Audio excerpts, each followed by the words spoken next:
अमेरिकेचे राष्ट्राध्यक्ष म्हणून डोनाल्ड ट्रम्प यांनी राष्ट्राध्यक्षपदाची शपथ घेतली। त्याच्यानंतर डोनाल्ड ट्रम्प यांनी निर्णयांचा धडाका लावलाय।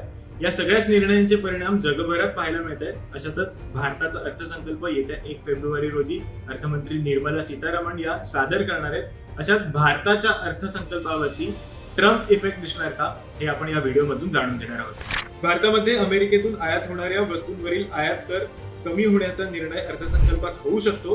भारतामध्ये अमेरिकेतून स्टील, महागड्या मोटरसायकल्स, इलेक्ट्रॉनिक साहित्यासह एकूण 20 वस्तू आयात केल्या जातात। या वस्तूंवर 100% जास्त कर लावला जातो। तज्ञांनी दिलेल्या माहितीनुसार भारताच्या या निर्णयानं देशांतर्गत उद्योगांवर कोणताही परिणाम होणार नाही। एनडीटीव्ही प्रॉफिटला सूत्रांनी दिलेल्या माहितीनुसार अमेरिकेचे राष्ट्राध्यक्ष डोनाल्ड ट्रम्प यांनी भारत, चीन आणि ब्राझील या देशांचं जबरदस्त टॅरिफ मेकर्स म्हणून वर्णन केलं होतं। त्यानंतर ही बातमी आली, हे तिन्ही देश ब्रिक्स गटांचे संस्थापक सदस्य आहेत। तर भारताच्या अर्थसंकल्पावरही ट्रम्प इफेक्ट दिसेल का? तुम्हाला काय वाटतं हे आम्हाला कॉमेंट करून नक्की कळवा। आमच्या सगळ्या सोशल मीडिया प्लॅटफॉर्म्सना फॉलो आणि सबस्क्राईब करायला विसरू नका।